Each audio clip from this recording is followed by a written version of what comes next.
Captain Laura Bennett sat inside the great hall of the Galactic Summit, trying her best to stay calm as she listened to another long speech from one of the council leaders. The hall was bright, filled with lights and banners of many worlds, but the atmosphere felt cold. Every time Earth tried to speak, the council brushed them aside. Every time humanity warned them about the growing danger near the borders, they simply changed the topic or told Earth to stay quiet. Laura watched the leaders talk as if nothing serious was happening, even though she knew they were all ignoring a coming storm. She had attended many summits in the past, but this one felt different. Something inside her told her that this might be the last time Earth tried to negotiate. She sat with her hands folded, trying not to show her frustration.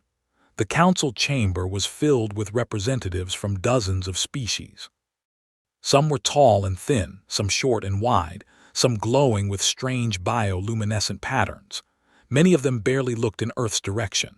To them, humanity was still a young world, a quiet species that rarely caused trouble. They believed Earth would never do anything without permission from the larger empires. Laura knew that idea was wrong. Humanity had grown stronger, smarter, and more prepared than the galaxy realized. But no one here cared to listen. The council leader, a Valorian named Yaller, finished his speech by saying that the border attacks were probably misunderstandings. He insisted the summit would review the matter at a later date, which was something he always said when he wanted a problem to disappear. Laura could feel her jaw tighten. She looked down at her datapad, where a message from Admiral Corinne Holt was waiting. She had not opened it yet, but she knew it was important. The Earth representative, Ambassador Paul Simmons, stood from his seat. He was a calm man with a soft voice, but today there was something different in his posture. He spoke politely, but there was a firmness in his tone. "We have presented evidence of the attacks," he said. "We have asked for support or at least acknowledgement. These events are not misunderstandings. These raids are preparing for something much larger. Earth cannot wait any longer. We need action." Some council members shifted uncomfortably, but most simply looked bored. Yaller waved a hand. "Earth's concerns are noted," he said, "but your world often misinterprets strategic events. These matters require careful study. We do not rush into conclusions. The summit will end here for today." With that, he struck the ceremonial bell. A deep tone echoed through the hall, ending the meeting. Laura exhaled slowly. She watched the different delegates leave their seats, chatting casually as if nothing alarming had happened. She stood and approached Ambassador Simmons. "They ignored us again," she said quietly. Simmons nodded. "They will not help us, and I believe our leaders expected this." Laura finally opened the message from Admiral Holt. The text was short. "Return home. Phase 2 is approved." She stared at it for a long moment. She felt her heartbeat speed up, not with fear but with anticipation. The galaxy had no idea what Earth had been preparing. While Laura made her way toward the shuttle bay, far across the stars, Commander Ethan Brooks was standing inside a large training hall on Earth. Rows of soldiers practiced emergency drills with strict precision. Ethan walked between them, watching every movement.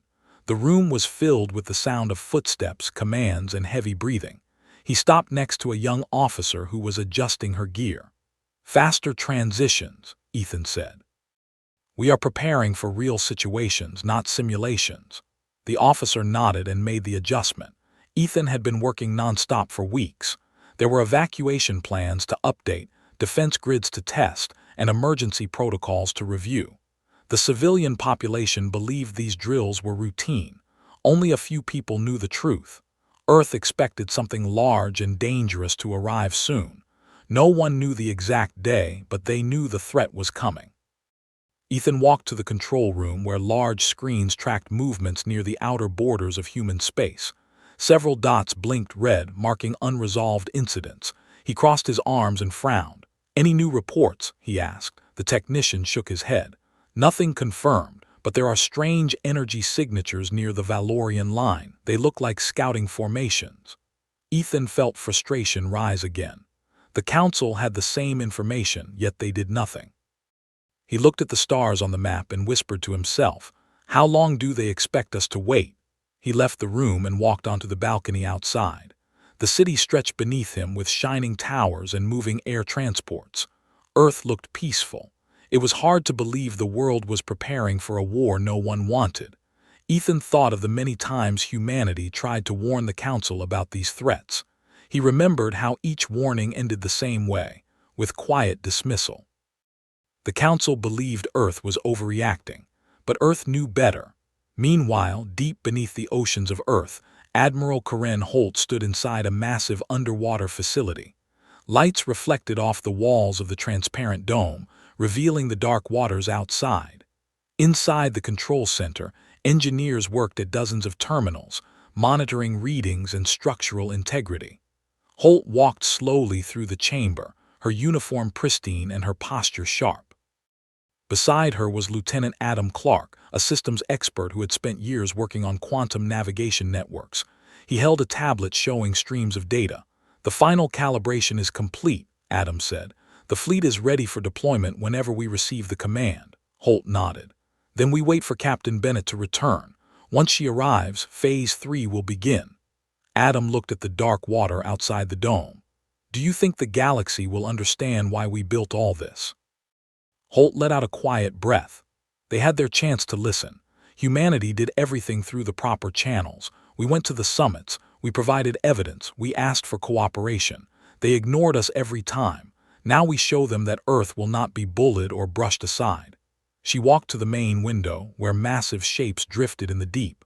They were enormous vessels, hidden beneath the sea for years. Their sleek designs shimmered under the dim lights. They looked silent, almost sleeping, but inside each one was enough power to shake the stars. "The Council thinks we are weak," Holt continued. "They will soon learn how wrong they are." Back on the summit station, Laura boarded the Earth shuttle. She took a seat near the window as the engine started. She stared out at the vast collection of alien ships docked around the station. So many species, so much potential for unity, yet none of them cared to act unless their own interests were threatened. She closed her eyes for a moment. She remembered the first time she joined the diplomatic fleet, believing she could help build peace between worlds. She still hoped for peace, but peace did not come from pretending threats did not exist. As the shuttle detached from the station, Laura opened a secure channel. "This is Captain Bennett. I am returning home. Prepare for command briefing." The voice on the other end replied, "Acknowledged, Captain. Welcome back." The shuttle jumped into faster-than-light travel, leaving the summit behind. Laura watched the stars streak by and wondered how the Council would react when they finally saw what Earth had built. She suspected they would be shocked, perhaps even frightened. But she also knew something important. Humanity had no intention of starting a war. Their only goal was protection. Hours later, the shuttle landed on Earth. Laura stepped out onto the landing pad, the cool air brushing against her face. Ethan Brooks was waiting for her, standing with a small team of officers. Laura walked toward him. "How bad is it?" she asked. Ethan sighed. "The Valorians are moving scouts again. The Council still refuses to intervene. I think we are running out of time." Laura nodded. "Then we move forward. Admiral Holt already approved Phase 2. Ethan looked surprised for a moment, then his expression turned serious. "So it begins." They walked together into the command building. Officers saluted as Laura passed. She gave a polite nod but kept moving. There was no time to waste. They entered the briefing room where Admiral Holt appeared on a large screen. "Captain Bennett," Holt said, "welcome home. The Council ignored us as expected. You know what must come next." Laura took a deep breath. "Yes, the galaxy wants to believe we are harmless. They think our warnings are unimportant, but humanity cannot wait for permission to defend itself." Holt nodded. "Project Horizon is ready. The fleet will rise soon, but first we secure our borders and prepare evacuation routes. Commander Brooks, this will fall under your lead." Ethan nodded. "Understood." Adam Clark joined the meeting a moment later. He held a tablet displaying readings from the underwater facility. "The navigation network is stable," he said. "When we activate the system, the fleet can move instantly across great distances. No empire has anything like it." Laura looked at the data. "Good. That will give us the advantage we need." The room fell quiet as the weight of their task settled over them. They were about to change the course of history. They were about to show the galaxy something it had never seen. Ethan broke the silence. "How long do we wait before Phase 3? Holt answered. "Not long.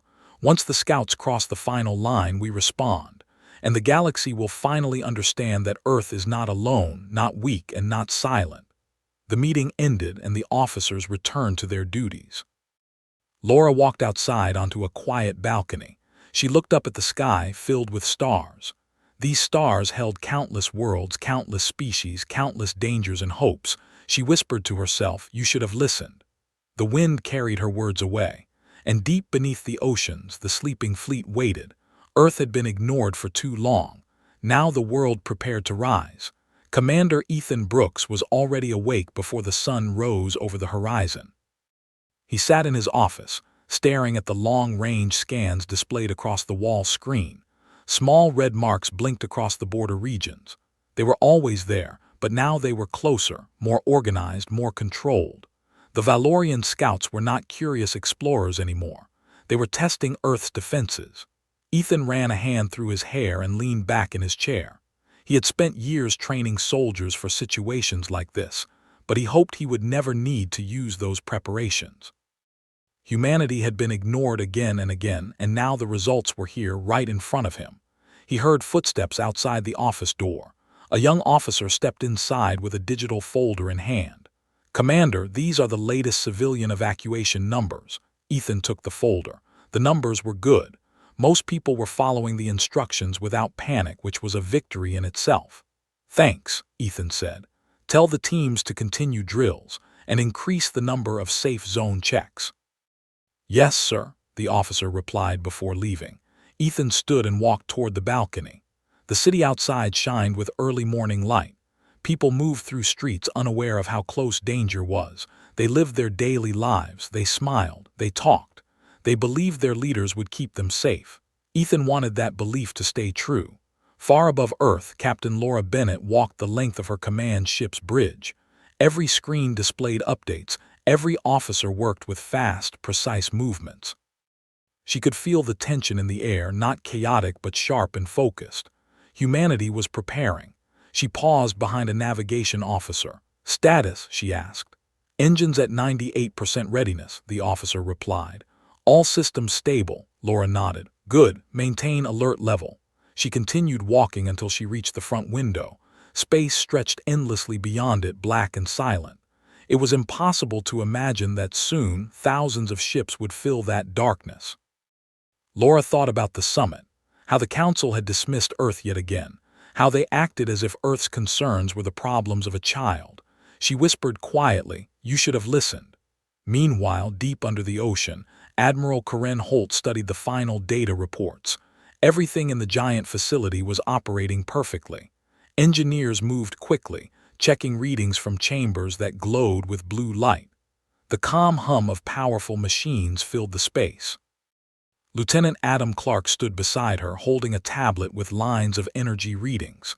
"The quantum network is ready," Adam said. "We can activate it at any moment." Holt looked at the shimmering lines of the network displayed above the table. It had taken years to build, years of patience, years of secrecy, and now it would finally show the galaxy what Earth had been capable of all along. "Good work," Holt said. "We wait for the final order." Adam nodded and stepped away to run additional checks. As he walked, he passed a glass wall that overlooked the deep ocean outside. Massive shadows drifted below. The hidden ships rested in their underwater docks, silent and enormous. Their dark metal hulls gleamed under the facility lights. Adam stopped to watch them. He felt both fear and pride. Fear for what their awakening meant. Pride that humanity had created such power on its own without the Council's approval. Above the ocean, Laura received a new communication from Holt. "We have confirmation," Holt said. "Valorian scout patterns match pre-invasion protocols." Laura's posture straightened. Ethan, who stood beside her, listened carefully. "Do we move now?" Laura asked. "Not yet," Holt replied. "Only when they cross the border, but prepare all units. It will happen soon." Laura nodded. "Understood." The communication ended. Ethan exhaled slowly. "It's getting real now," he said softly. "It was always real," Laura replied, her voice calm. "Now we just stop pretending it is." Hours passed. Reports came in faster. The scouts moved again, closer, tighter, more deliberate. The feeling across Earth's command centers changed. It was no longer preparation. It was expectation. Meanwhile, Admiral Holt gathered her senior officers around the main holographic table. Adam stood among them, listening closely. Holt activated the display. The galaxy map glowed, showing several red clusters near the border. "These movements show coordinated testing," Holt said. "This is not exploration, this is preparation for a military push." One officer asked, "Do we respond before they cross?" Holt shook her head. "No, Earth does not strike first, but when they cross the boundary, even by a meter, we respond with our full strength." Another officer added, "The Council will not like this." Holt looked at him with a steady expression. "The Council had their chance. Earth asked for help. We followed their rules, we did everything right, and every time they ignored us." She touched the table, zooming in on Earth's hidden fleet. "Now we follow our own rules." Adam swallowed, feeling the weight of her words. It was true. Earth had played fair. Earth had been patient. Earth had followed the process. But the galaxy never treated them as equals. Now they would. Later that evening, Laura walked through the maintenance levels of her ship. She liked seeing everything with her own eyes. She checked power cells, emergency supplies, weapon storage, and communication relays.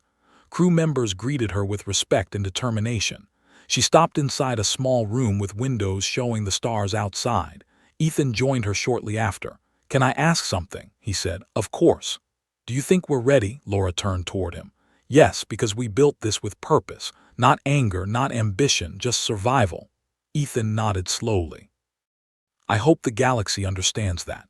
"They will," Laura said. "Maybe not today, but they will." Back in the underwater facility, Adam checked the last pieces of data. Everything glowed green, everything was perfect. An engineer approached him. "You've done good work, Adam." "Thanks," Adam replied. "I just hope we won't regret waking the fleet." The engineer sighed. "Sometimes power is the only thing people understand." Suddenly, alarms beeped across the facility. Holt looked at the main screen. A message flashed from the outer system satellites. "Movement detected." She opened the report. A Valorian scout ship had crossed the border, barely a few kilometers, but it was enough. Holt stood still for a moment. The room fell silent. "Adam," she said, "begin the activation sequence." Adam's hands shook slightly as he entered the codes. Light filled the core chamber. The machines roared softly as the quantum network came alive. Blue beams of light stretched across the display map like veins waking inside a living organism. Deep in the ocean, the massive ships stirred. Their engines lit with bright blue light. One by one, they lifted from the seabed, rising slowly. The water thundered around them. Giant waves formed at the surface as dark shapes emerged, towering vessels larger than anything the galaxy expected from Earth. Civilians near the coast stopped and stared. They whispered.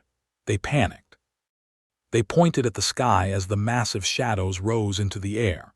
In orbit, Laura watched her screens as hundreds of signals appeared. Ethan whispered, "I've never seen anything like this." Holt's voice came through the communicator. "Captain Bennett, the fleet is rising. Begin formation." Laura took a breath and nodded. "All ships, this is Captain Bennett. Move into position." The quiet of space began to fill with movement. Hundreds of ships from secret asteroid bases joined the ocean fleet. More ships emerged from hidden docks inside hollow moons. They aligned their engines and stretched across the void in shining rows. 2,000 ships, all of them part of Earth's hidden power, all of them now awake. The galaxy had never seen anything like it. The Council had dismissed Earth again and again. They believed Earth was weak. They thought humanity had no strength. Now they would see the truth. The Armada grew brighter as ships activated their engines, ready for whatever came next. Earth was done being ignored. Earth was done waiting for help that never came. For the first time in history, humanity stood not as a quiet participant in galactic affairs, but as a force powerful enough to shake the stars. And this was only the beginning. The first ships of Earth's hidden armada broke through the upper atmosphere like rising giants. Their massive engines glowed with bright blue light as they joined the fleet already forming in orbit. Captain Laura Bennett stood on the bridge of her command ship, watching the data flow across her screen. Every second, more ships appeared. Every second, the armada grew stronger. Ethan Brooks stood near her, watching in silence. He had trained countless soldiers and run endless drills, but nothing prepared him for the sight in front of him. 2,000 warships forming in the quiet of space, each one larger and more advanced than anything the galaxy believed Earth possessed. "It's real now," Ethan said softly. "It has been real for years," Laura replied. "The galaxy just never looked closely enough." She turned toward the communication officer. "Send status requests to all fleet units," she said. "I want confirmation from every ship." "Yes, Captain," the officer replied. Outside the window, the dark sky shimmered with movement.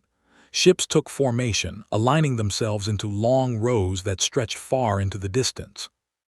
It was like watching a sleeping world wake all at once. Down below in the underwater facility, Admiral Karen Holt monitored the readings from the control center. Engineers shouted updates as powerful machines processed data faster than they ever had before. Holt kept her voice steady, giving short, precise orders. "Check fuel lines on Sector 4. Monitor quantum stability. Route power to the secondary navigation array." Lieutenant Adam Clark worked beside her, reviewing the quantum network data. He printed a line of code and entered several commands. The network stabilized with a soft glow. "The system is fully connected," Adam said. "All ships can jump instantly when needed." Holt nodded. "Good. Captain Bennett will need that advantage." Adam's eyes drifted to the glass wall behind them. Beyond it, the ocean remained dark and cold, but the ships that once rested in its depths were now long gone. Water felt empty without them. "It's strange," Adam said quietly. "We hid them for so long, now the whole galaxy will see." "It was always going to happen," Holt replied. "Earth was patient, Earth played by the rules, but patience ends when danger grows." Adam understood. He had seen years of warnings ignored, years of meetings dismissed, years of Earth treated like a child. Now humanity was done waiting. Far across space, on a distant Valorian outpost, the first alarms began to sound. Operators stared at their screens, confused. Thousands of unknown energy signals appeared where nothing existed before. They tried to contact their leaders, but the reports only spread more confusion.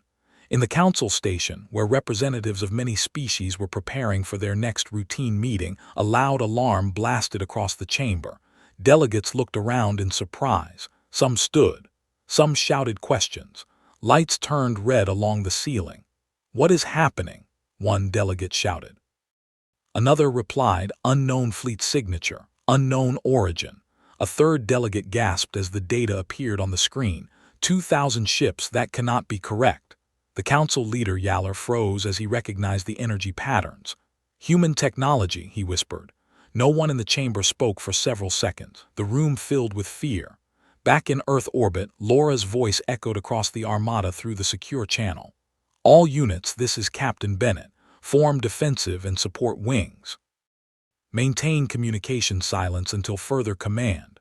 Her officers worked with controlled urgency. She nodded as they relayed updates. Ethan approached her. "How long until the council responds?" "Not long," Laura said. "They will panic. They always panic when they cannot control something." "Should we talk to them first?" Laura looked back at him. "No, not yet. This fleet is our message." A new alert appeared on her screen. Valorian scout ships were accelerating toward Earth. Their path was clear.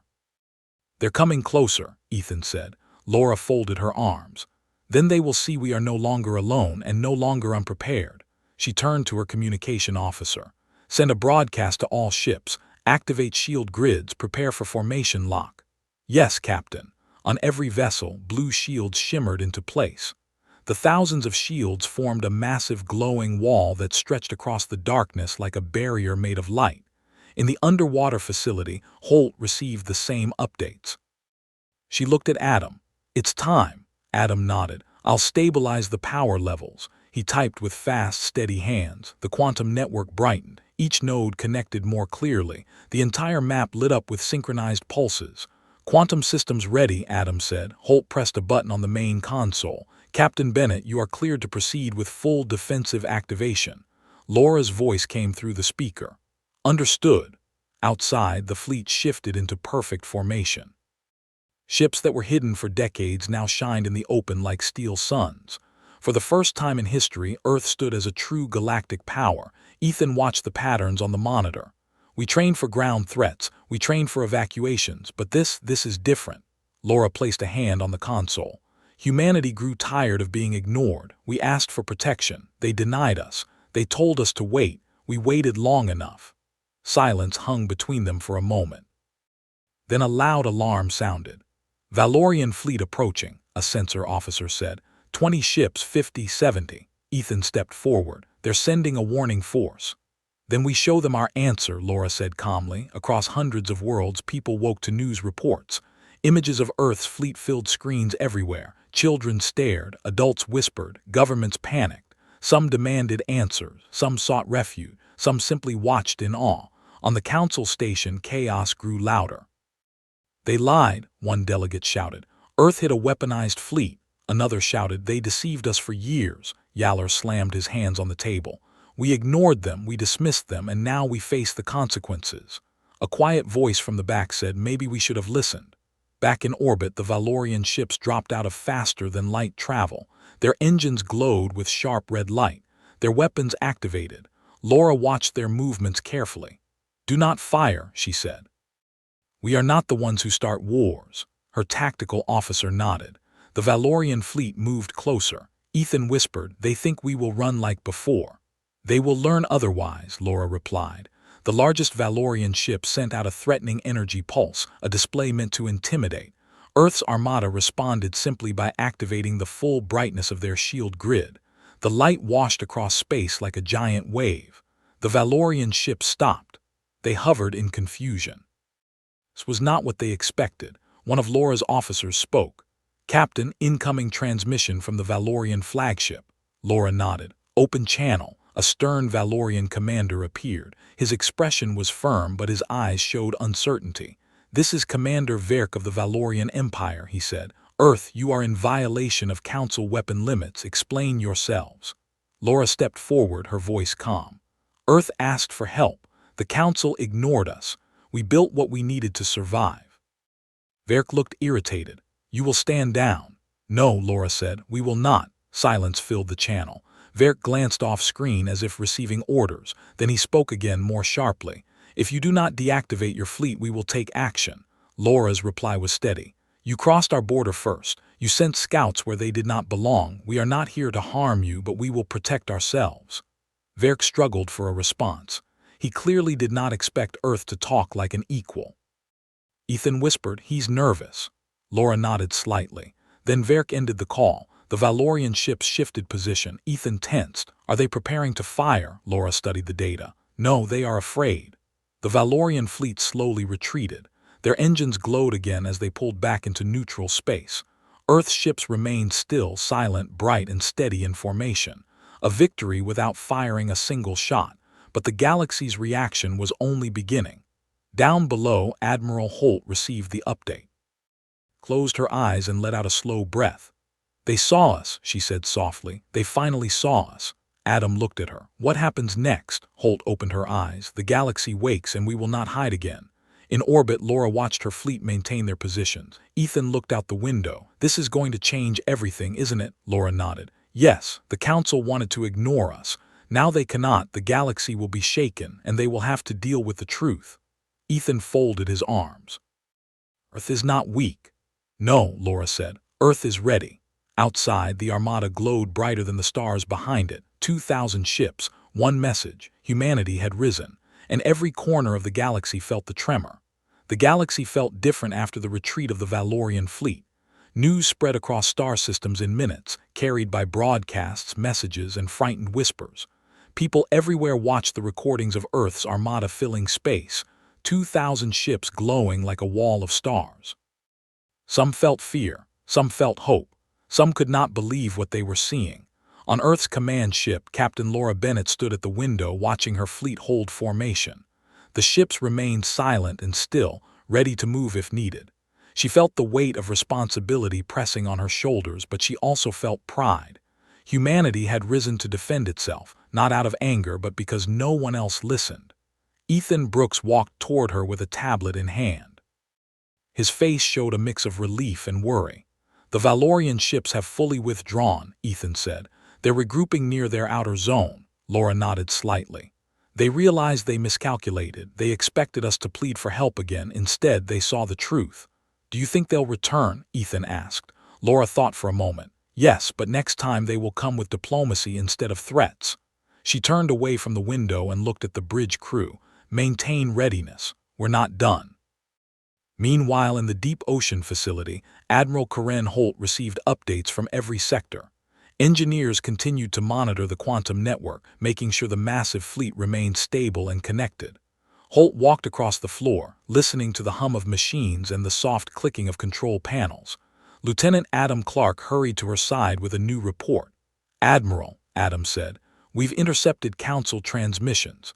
They're demanding an explanation from Earth." Holt folded her arms. "Of course they are. They ignored us for years. Now they want answers after seeing something they were never ready for." "They're scared," Adam added. "Let them be scared," Holt said, but her voice was calm, not angry. "Fear brings attention. Maybe now they'll finally listen." She turned toward the main window. The sea outside looked empty now without the sleeping ships hidden beneath the waves. For the first time in many years, Holt felt the tension in her chest loosen. The fleet was not a secret anymore. Earth was not a silent voice anymore. Across the galaxy, the Council gathered in emergency session. Delegates filled the chamber, shouting and arguing over one another. Some demanded Earth be punished for hiding a weaponized fleet. Others argued that the Council was responsible for ignoring warning after warning. Council leader Yaller stood in the center, trying to maintain order. His face looked tense. His voice trembled as he tried to calm the room. "We cannot act without understanding," Yaller said. "Earth asked for support and we dismissed their concerns." A delegate slammed his hand on the table. "But they hid 2,000 warships. That is not defense, that is deception." Another delegate replied, "Maybe they hid them because we refused to help." Voices shouted louder, fingers pointed, accusations filled the air. Finally, Yaller raised his voice sharply. "Enough!" The room fell silent. He looked at the screen showing Earth's Armada in formation. "We must send a diplomatic envoy," Yaller said. "If we treat Earth as an enemy, we will cause a war we cannot control." Across space, a message was prepared. Back in Earth's orbit, Laura's communication officer turned toward her. "Captain," he said, "incoming transmission from the Council." Laura exchanged a brief look with Ethan. "Put it through." A hologram flickered to life at the center of the bridge. Council leader Yaller appeared, looking uneasy but trying to maintain authority. "Captain Bennett," he said, "the Council requests a peaceful discussion regarding the deployment of your fleet." Laura spoke calmly. "The Council had many years to discuss our concerns. You ignored every one of them." Yaller looked down for a moment before answering. "We understand now that we underestimated Earth. For that we offer a formal apology, but a fleet of this scale affects all star nations. We must discuss how to move forward." Ethan whispered softly, "They're afraid." Laura kept her posture strong. "Admiral Holt will speak for Earth. She will handle all diplomatic contact." Yaller nodded. "Very well, we hope to avoid conflict." The hologram faded. Ethan let out a breath. "That went better than expected." "It's only the beginning," Laura said. "The galaxy is waking up." Down below, Holt received the Council's request. She stood before a large communication screen, arms folded. "They want peace talks," Holt said. Adam nodded. "Do we trust them?" "No," Holt replied simply. "But we will hear them, because if they truly understand the message, maybe this galaxy can avoid a war." The diplomatic meeting began through holographic channels. The Council representatives stood in their chamber while Earth's leaders, Holt, Laura, and several advisors, stood in a quiet room inside the underwater facility. Yaller opened the discussion. "Admiral Holt, Earth has demonstrated power we did not expect. The Council wishes to prevent escalation." Holt replied calmly, "Escalation happens when warnings are ignored. Earth will not attack unless attacked first." Another delegate spoke. "Why did you build such a fleet in secret?" Holt answered. "Because when we built smaller ships, you restricted us. When we asked for border protection, you dismissed us. When our colonies were attacked, you told us to wait." Laura stepped forward. "Earth waited for years, not anymore." The Council chamber grew silent. Then Yaller said, "We propose a new treaty. One that recognizes Earth as a major power." Ethan's eyes widened slightly. Adam whispered, "They're finally admitting it." Holt looked straight at Yaller. "A treaty is acceptable, but Earth will not reduce its fleet. We will not return to being ignored." Yaller nodded slowly. "Understood." When the meeting ended, Holt turned to Laura. "This is only the first step. Many worlds will fear us. Others will want alliance. The galaxy will shift." Laura nodded. Earth must move carefully. That night, Laura returned to her ship's observation room. She stood alone, watching the endless stars. The fleet outside glowed like a shield around her world. Ethan found her standing quietly. "You did well," he said. "So did you," Laura replied. Ethan sat beside her. "Do you think peace will hold?" Laura looked out at the Armada. "Peace is not given," she said. "Peace is protected, and now we can protect it." She paused for a moment. "Earth does not want war, but Earth will never be silent again." The next day, the Galaxies' reaction spread. Some worlds sent messages of respect, impressed by Earth's courage. Some sent fear-filled warnings, some offered alliance, some demanded explanations. But no one ignored Earth anymore, not after the Armada rose. In the underwater facility, Adam looked at the now empty ocean and smiled. The ships had once slept there like giants waiting to wake. Now those giants stood between Earth and destruction. Admiral Holt approached him. "The galaxy has changed." "Yes," Adam said, "and Earth changed it," she nodded. "We built the fleet to defend ourselves, but now it serves another purpose." "What purpose?" Adam asked. Holt looked toward the sky. "To remind the galaxy that Earth is strong, that Earth is capable, and that nothing grows forever in silence." In orbit, Laura gave her final message of the day through a fleet-wide transmission. "This is Captain Bennett. Today, Earth stands not as a world ignored, but as a world noticed. We fought for peace through words. We were denied.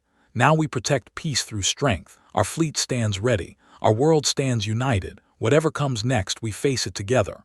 Her voice echoed through thousands of ship corridors. Ethan stood beside her, listening. "It's a new age," he said. Laura nodded. "For Earth and for everyone who doubted us." Outside the window, the Armada glowed with steady blue light. 2,000 ships, each one carrying the hope and strength of humanity. No matter what happened next, the galaxy would remember this moment. The moment Earth rose. The moment Earth was finally heard. And the moment a fleet from a once ignored world shook the galaxies.